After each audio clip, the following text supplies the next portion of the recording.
Hello there. My name is Dr. Adedayo Alugo from St. John Cap.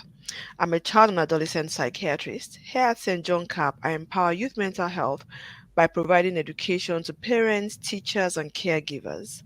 I also have a podcast called Walking on Eggshells with Dr. Tolu, providing the same information, a YouTube channel, Instagram page, and I'm also on Facebook. Really, the goal is to empower youth mental health through a variety of means. Today, I have a very important visitor, a guest with me, Rasel Chowdury. I'm going to get him to introduce himself, and then we'll kick off our discussion today about mental health and self care. Rasel, thank you so much for joining us today. I'll get you to just introduce yourself, where you're based, what you do, and all that great information. You're most welcome, Dr. Talu. It's a pleasure having you on the show. Yeah, my name is Rasel Chowdury. I'm the CEO, founder of Artsy Digital Media. It's a marketing agency, and I'm based in UK, Manchester. So, yeah, that's about me. I had a really long journey about mental health over the past nearly 2 decades now. So, I'd love to share that with you guys, and yeah, we go from there. Okay, and I know you also have a podcast. Yeah, It's called The Rasel Show. Am I right? the Rasel show. Yeah. The Rasel Show. Okay, right. Take us through your experience of mental health. What's been your journey? Yeah, it's been from my childhood, I guess, like from school life because I've been bullied in my school life and didn't had the chance to share anything. And my upbringing is like I'm originally from Bangladesh. I was born and brought up over there. So educational system and the rules and regulation is quite different than whoever is in UK and US. So you used to get abused by your own teachers and no one would say anything. Like you get tortured by a stick, you can be punished when you're looking in the sun. And I was like overweight when I was like 7, 8 years old. And even though my teacher used to bully me, like calling me overweight and everything, I can't move. So that actually affected my mental health that time. And sharing that with the parents, my mom actually was supporting. My dad was like, "Oh, that's nothing," because that was like a traditional thing. So they know actually knowing what's actually happening. And then the time goes on, and my dad got ill. He got lung cancer, so he was in a stage 4, and he's going through the moment. And I was like looking after him that time. I was 11 years old. I was looking after him, like giving him his meds on the time, taking him to the bathroom, giving him like a wide shower and everything, and going to his all like doctor appointments. And going there, like I developed like anxiousness on my chest all the time. I'm just on the edge because something's bad gonna happen because of my dad is he's not gonna make it, and seeing in his pain, like he's screaming in the night time, he's waking up, and every time I'm falling asleep, I'm like half of sleep because my mind all the time like what's happening to my dad and what's going on to the situation. And then it's actually started to happen, and the anxiety started to pile up. I'll look after him like 1.5 years, and then in 2009 in January he passed away. And then I thought like okay, we knew he's not going to make it because he was already stage 4, doctor been told us. And that was unexpected. Like 3 months later my mom passed away just day before my birthday. And that Wow. was unexpected. Like she was ill, like she got some cold kind of flu symptoms, like she had a temperature for 2 3 days. And that day she passed away, she's starting to get better. So I told my mom like he's starting to feel better, so I'm gonna go out and play football with my friends. I've been there, I came back in the evening, and she's like having the kind of anxiety like on her chest, like she couldn't breathe. She's feeling like a really anxious, and she's like, I'm not gonna make it. I had a dream last night about your dad calling me, so I think it's my time to go. And she passed away like in the evening about 8:30. And day before it was my birthday, I was just turning 13, I guess. And Wow. that was like a really tough time for me. And yeah, and actually everything came along because all of my siblings, my brother, sister, everyone was in the UK, and I was all alone there with my mom and me because my brother he was like applying for me, and my mom took home to UK. Everything was in a process, but she couldn't make it, and then just gone all alone. But my brother came about 2 3 days later, and he stayed about 3 to 4 weeks. But that time, like I developing anxiety, I didn't know how to live on my own and everything. I have to live with someone else. I started to live with my one of my far brother-in-law, my sister's husband brother. So that was like Okay. a far family members. I stayed their house like 3 months, and living on my own this age, and I couldn't accepting like how my parents died and everything. It felt like it's a dreams happening. So next 6 months I was like a severe anxiety. I don't want to get out from the room. I don't like to talk to anyone. All the time I'm in a dark room. I don't want to open the curtain. I don't want to get out the bed. And after like a 6 month, something came to my head, and I just need to make a change. One of the friend I met, and they're going to the gym. So just looking at the like he took me to the gym, and I like the environment. So I started to going with him in the gym, and I'll start working out, and more I'm working out, I'm starting to get better. And I was around 14 that time. And then I started to play badminton in the evening time. So while I was playing badminton, I was playing 8 hours straight. So right now, Wow. even though thinking about it, half an hour, I can't handle it right now. But back then, I was like doing 8 hours. I don't want to get off the pitch, and I felt like yeah, I can conquer the world and everything. So that was the moment like I started to feel much better, and I was dealing with my anxiety that time. And certain moments, I used to get panic attacks, but it wasn't that severe. But currently, I'm having right now because I'm gonna go back to this like what's Mhm. happening right now. Right now, it's Yeah. gone really, really worse. But back then, I was like really, really anxious, couldn't sleep. I used to shake, feel like a brain fog, all sort of sensation I used to feel. Then one day I went to the doctor, like this thing is not happening because I didn't know what mental health was. So Yeah. my sisters and my brother like go to doctor and check out. So he gave me like antidepressant medication. I took that for a 6 month, and he told me like eat right, do lots of exercise, and keep yourself busy. So that's what I did. I tried to focus on the new skills. I went to another computer course. So I did like a computer course, how to build a website, how to do Word, Microsoft Word, Excel, and everything, how to fix a computer. I developed that kind of skill set. And I was running my dad business at the same time while I was Mhm. doing that. So my dad left like his businesses, like a transport business. I was looking after the his real estate business. So that kept me going. And I was like a homeschooled. So I was studying in the home and evening time. So being Wow. busy actually helped my mental health. And then when I moved to UK after like developing that, then that was like a new start Mhm. because new environment. Again, I got bullied because my accent, the way I pronounce certain words, because come from like a UK to uh, from Bangladesh to UK is like a Yeah. completely different terms, and you know yourself like moving from different country how it feel like. Yes, indeed. Yeah, and that was like a really tough for me first 1 year.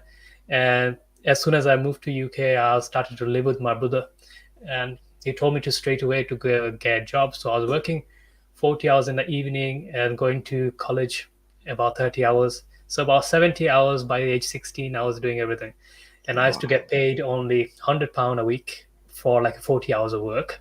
So that was one of the worst thing ever. But I actually stayed there because rather than being home at home, like I wasn't satisfied as well. The Mhm. way my brother's family was and everything, I wasn't liking it where I come from.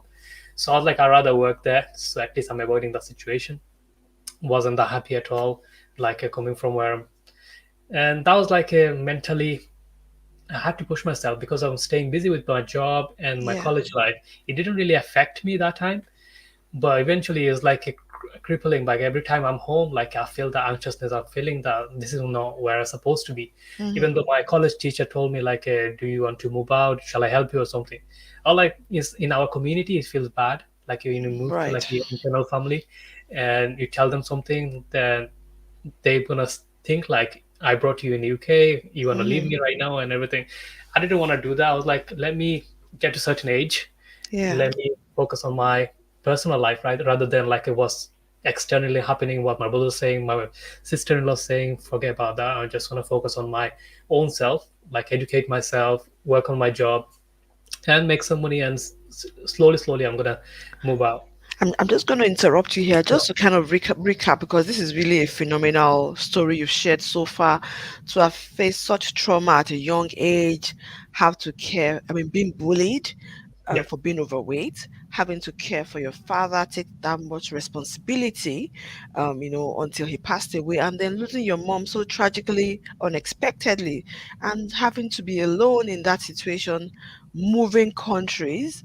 I just hear so much resilience, but a couple of things that stand out to me that you've spoken about so far: self-care, exercise, Yeah. eating right, playing badminton, going to the gym with friends. So you were quite intentional at a very young age. What do you think helped you to be that intentional at 13, 14 to make those little changes? Yeah, after, like I said, after the 6 month period, like I realized whatever happened, then I started to feel like it's real. Hmm. Because before that, I started to feel like losing my parents is like kind of dream. So Right. I wasn't get out of the trauma. So after 6 months, felt like I'm getting out of trauma. Then I was like, I need to look after myself. I was losing all my hairs. I was losing 200-300 hairs every time I wake up in the morning. There is a full of bunch of hair in my pillow. Wow. And then I realizing, no, it's really really affecting me. Like this way I cannot go along, and there is no one else can look after me. Even though I'm get ill or like I'm being sick, there is no one can actually look after me. I'm living on my own. So I need to put to my everything together and work on myself. So that's why I realized I need help. So I went to doctor. Then I realized whatever he suggested, because that time I didn't go on a Google or ask for any kind of advice. So doctor, whatever he told me, like I started to focus on that religiously and going to prayers, going to seeing friends, uh, getting new skill set, working on my health, eating right, and everything. That actually helped me in a way, my physical way to cope with the anxiety and the mental health. And the more you doing, like the more good endorphin and everything comes to your brain, isn't it? So yeah, I started to feel good on myself, and next 1 year, it started to feel better, the much better. So I wasn't like I feel like a victim anymore. I wasn't feeling like why me, why is everything. Then I was like accepting what was going on around me and feeling much better that time. Yeah. And then you talked about moving to the UK again, experiencing some family challenges. Yeah. So, what that kind of says to me is, yes, things got better for the 1 year after your parents passed, but that didn't mean that challenges still didn't come. And so Yeah. did you have to revisit those strategies again? Do you find that, from that age till now, you still had to go back to those resources and recycle them, reuse them, add new skills to them? I'm just wondering. Yeah, yeah, definitely. I had to use a lot of them to cope, like a lot of challenges going on in the family, because wherever I was earning, everything I have to go and towards my home, like my brother's family. So I wasn't making anything. I had to live with £10 a week. So it's like 12, $13 a week. And for college, this is the £10 gonna cover my phone bills, my clothing, my toothpaste, and everything else. Wow. So I didn't know how I did it back then, but I'm just saying that was a challenging moment. So financially I struggled and also mentally struggled because of that. I didn't know where's the exit, because every time I say something, there's like they're gonna send me back home, and I'll never be able to come. And I was like, I don't want to do that mess about. So I rather finish my education and everything. And I was underage that time, and I was just a bit scared as well, Mhm. because coming from like a trauma, I wasn't myself. Like I can conquer everything, and it's a new country, new law, and everything. I didn't know what's going on. So I took like first 2 years. Then family wise started to get better again because we came bonding and everything, but financially still haven't changed anything. So next 2 3 years, then I started running a business with my brother. We opened a takeaway business. It's like restaurant food business. And then I got trapped again because the business I'm in, I wasn't making any money from it. We was making money, but all my money is taken by my brother. All profit, all my wage, everything's going, and I'm only living with the £30 a week. I got promotion from like £10 a week to £30 a week, Wow. owning my own business. So then I realized, like after running that 2 years, like I need to make some changes. And that time I got graduated, I became a primary school teacher as well. So I was earning that daytime money. I wasn't paying towards my brother. I was like, this money I'm gonna keep it. And then I wasn't satisfied with the job, all of them situation is going on in the job world. And then I quitted. One of my friend, he was like working on an internet marketing business. So he graduated with me and he didn't apply for a teaching job. I was like, why not go into teaching? He's like, no, I'm making a 5,000 a month. So what's the point of earning 2,000 a month when being a teacher, like when I'm working from my own terms? I'm like, that's interesting. And then he tried to convince me getting into the business and everything. He was explaining to me next 6 months. I was like, oh, this is not true. It can't be like you only work 2 hours a day and you're making 5,000 a month. That's not can be true. And I was skeptical. So yeah, after that he convinced me. I started a business with him. It's like a network marketing company. You probably heard it's called ACN. Mm. And yeah, I worked with them for 6 months, learned a lot about marketing, and then realized this is not the way I want to do market. I don't want to refer people, family, and friends. I want to do something like I don't have to reach out to anyone and start business from online. And then after a lot of learning, after running my business in the daytime, I come home in the midnight, and from midnight till morning, I was learning how to do marketing from the YouTube and everything because I don't have the money for like buying any courses, and started to get clients. I started working as a freelancer at the beginning, and then 2017, I incorporated my company, RT Digital Media. That turned into seven-figure business in less than 5 years now. And I built it from my brother's home in a small room with one laptop and me. Wow. And yeah, that was the challenges. And then I met my wife in 2017 as well. And I got married in 2018. And then I moved out from my brother's house. And then I started to get money and everything. Then things started to change. But then 2019, when everything was going right, and one day I went to the toilet and I realized my bowel movement as usual, and I checked it and there's like a blood all over the toilet, everything. So I was like, what's going on? Then I keep on getting urgency. I went that day about 6, 7 times. All of them blood is going on. So every time my bowel movement, I'm just bleeding. So I didn't know what's going on. I freaked out and everything. Booked an appointment with the doctor. Went to the doctor. They did some tests. There was nothing. It could be like you got inflammatory bowel. Uh, it's not like a disease. It could be like just IBS. You need to Mm. focus on the eating and everything. But I was eating fine and everything else. I put lots of weight during the time because my asthma was affecting. I couldn't go to badminton and play. So from 68 kg to I was 96 kg within 3 months time. And just because of my asthma and everything, all of a sudden I just putting some weight on. Mhm. And that actually affected me. And then I started to focus on my eating right. Then I lost about 4 stone, nearly more than 20 kgs within like a 3 months time, and just doing some dieting and everything. And then yeah, the COVID came. COVID time I was fine. Me and my wife, we just been locked down. Then 2021, we blessed with our first child. We thought everything was fine, everything going smoothly. And then that he was supposed to be born on Friday, and Wednesday night, 2 3 nights before, like my wife realized like my baby in her belly wasn't moving. So all day he wasn't moving at all. So we thought he does that. Like he wait till me come and talk to him about 6 p.m. Mhm. when I finish my work. When I talk to him, he moves about. That day I was talking to him and everything. There is no movement. We waited till 9 p.m. Then we called them hospital like what to do.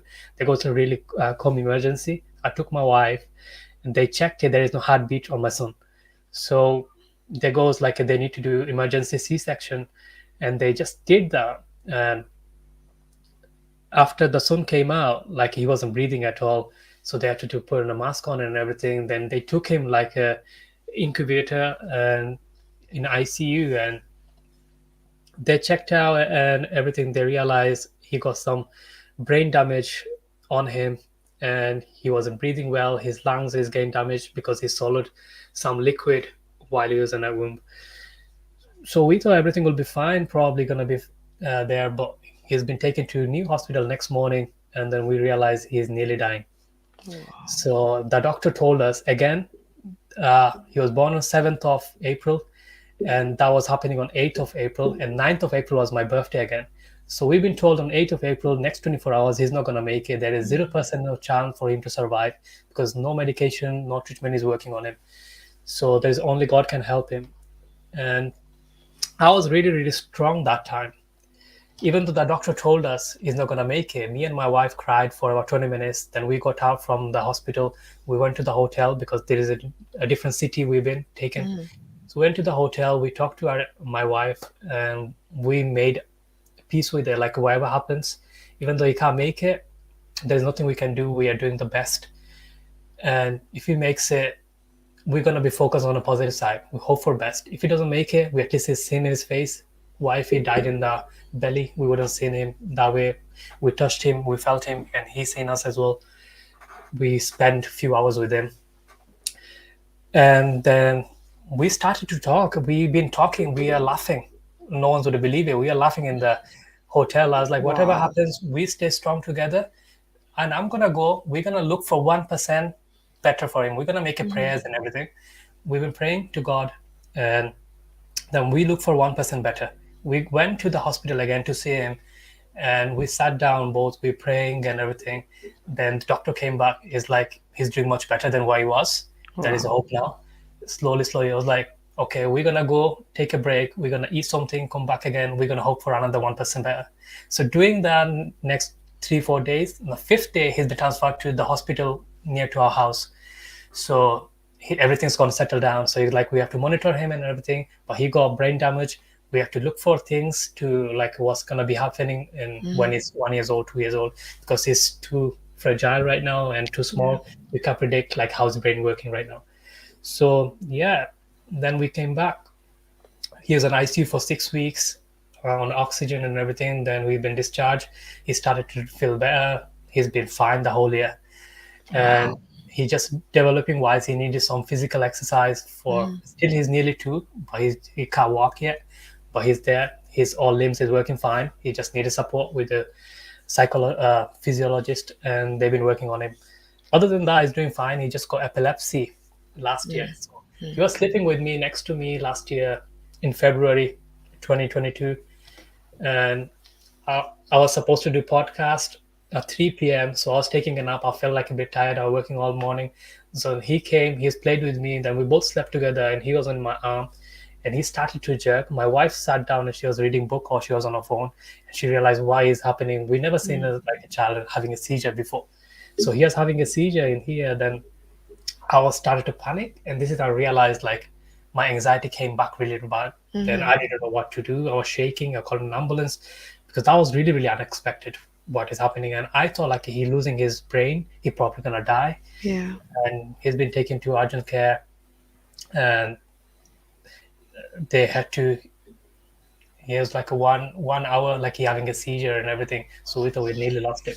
And from there, like I started developing uh, the kind of anxiety again. And then last year I had like a 2 year infection back to back. And then thought it's all right, it's just ear infection, it's gonna go away. The back in June, like one day I felt really, really dizzy, and then I realized something is wrong with me. I thought like probably ear infection again. I went to urgent care, they checked me out. They seen like my blood level is really, really low, my hemoglobin is really low. And one thing was I was internally bleeding and I wasn't noticing at all because my Wow. bowel movement because I wasn't checking. I thought I'm like eating healthy and everything's Mm-hmm. fine. So my bowel movement is fine. It's not bad as before. So I wasn't checking that much. And then I realized my inflammatory bowel is gone active again and I'm just bleeding again. I didn't realize it. And they put me through, I thought like I had a bowel cancer. Wow. So the doctor, when he was writing all my notes and everything, he saw screening for bowel cancer. And I Mm-hmm. see it on my face. And I was just panicking. What? Wow. Do I have a bowel cancer? And that symptom looks like it because you're internally bleeding. And I didn't know Mm-hmm. IBD that time. And they sent me for test and everything. Next morning, I went to another hospital. They checked me. They goes, you have some kind of a problem, but we have to do colonoscopy, endoscopy, and everything. Put the camera inside and check what's going on. And at the same time, they given me uh, infusion of iron. The iron Yes. level was down. So after that, like I came home, I thought I'm gonna start to feel better because I got new iron level. But the side effect of it, I didn't know. So in the night time, I started to feel really, really warm. My heart is pounding. I thought like I'm having a heart attack. 2 in the morning, I felt really, really bad. I was having a really bad panic attack, and I didn't know. I thought like having a heart attack. My wife can't come with me in the hospital because my son is not that well, so she Mm-hmm. have to stay with him. So I have to be my own. And in the middle of the night, I don't know who to call because we moved to a new town and there is not many people we know. Yeah. Called an ambulance. Ambulance said they're gonna come about 4 hours. So there is no way I can do that. Then I called a taxi. I got in that taxi. I went to the hospital urgent care. I was felt like I'm gonna die. I'm gonna faint. Mm. But the receptionist they didn't do anything. They goes like you have to wait and waiting. I waited there 6 hours. 8 in the morning, someone seen me, and that time I was dealing with my anxiety and my Wow. panic attack. Only thing I was doing like breathing it out, and I've been drinking like plenty of water. And that day I realized if I want to, like I can cope with the anxiety. Panic Yeah. attack lasted about 1 hour, and that was really really severe. And then after that, I went home. They didn't give me any medication. They goes like, you had a panic attack. Everything seems normal. You just go rest, and the side effect gonna last about 2 weeks probably. And after that, you start to feel better. So after 2 weeks, I got another infusion. I got another side effect like that, but I didn't get panic. And I, and l- then I like something you just said that you said, I learned that I can cope with anxiety. We have yeah, a couple more minutes. I'm just sorry to, yeah, so I'm, that's I'm fine. just wondering, with this recent increase in panic attacks, which I think is, makes sense with your son being unwell, him having a seizure, how, from that thinking of I can cope with anxiety, Yeah, what kind of things have you done, to cope with your anxiety with the recent changes that have happened again in your life? yeah. Right now, I'm reading a book called "Overcoming Health Anxiety" Okay. by Rob Wilson and David Bailey Right. from they're from like UK doctors. Hmm. So it's like a cognitive behavior therapy. So Okay. whatever is happening, I'm focusing on a more right now yoga in the morning, meditation. I'm doing weightlifting, try to work, going for a walk, half an hour, breathing prayers, uh, thinking positive, um, reading books, also like YouTube. When I'm working on my office, I put something on the background, relaxation music, or probably something positive, motivational speaking. So continuously doing that. Also, my wife is really helping me. So days I'm really really down, days I'm feel like I can't take anymore, I'm talking to my wife, and she gives me a different perspective from that. So it's like how she's working like you, like how psychologist working. She's doing the same thing, like a talking therapy, and she's doing that for me as well. So days feel like a really really bad, feel like I get out of the bed. I make sure I do get out of the bed and do my routine, because some days it feel like you can't make it. Some days feel like everything worthless. Because after the situation, I had a many disease about in back in September, and I start Yeah. constantly feeling dizzy. I couldn't work, I couldn't play, I couldn't do anything. I couldn't stand my balance. I got balance therapy, a vestibular Yeah. screening test in the hospital in next Right. 1 hour. So I have to go Oh, there. okay. So We have to actually, let you go to that. I got the Yeah. appointment after 4 months. So Wow. yeah, it's everything messed up. So I can't go badminton. I can't do lifting or anything like how it used to be. I started to doing the last 2 months, but Okay. last 6 months it's been really, really tough. I couldn't do any of them exercise.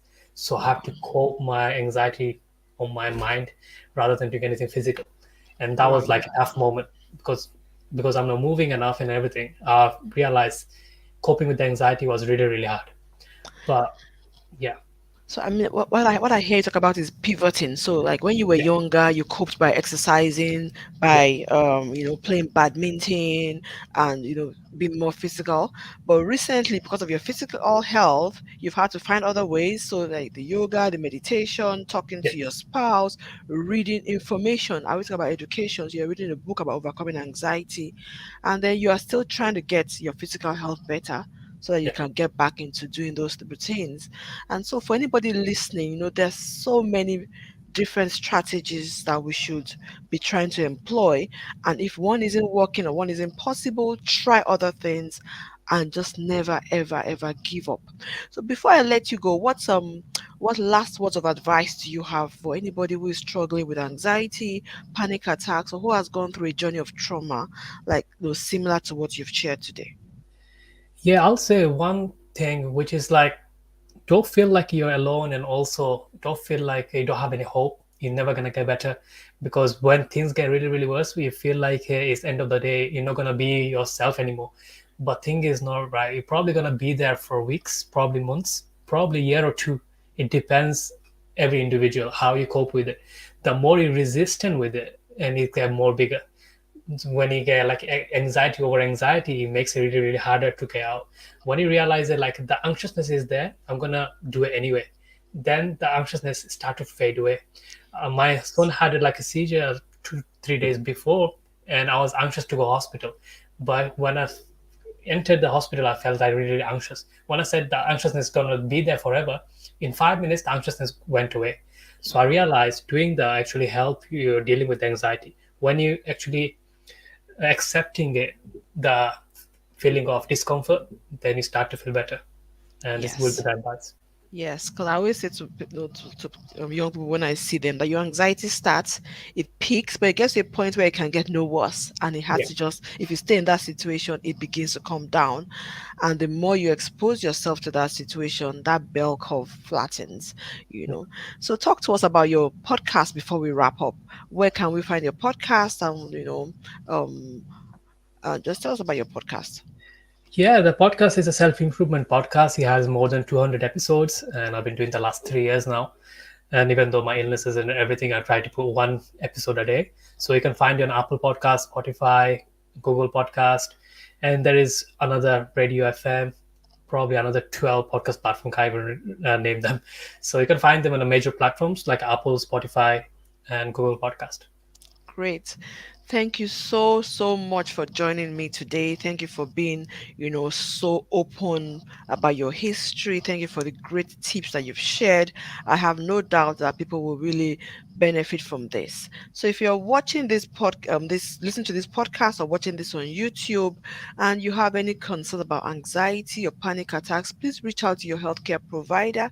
Get help for yourself. There's so much help available.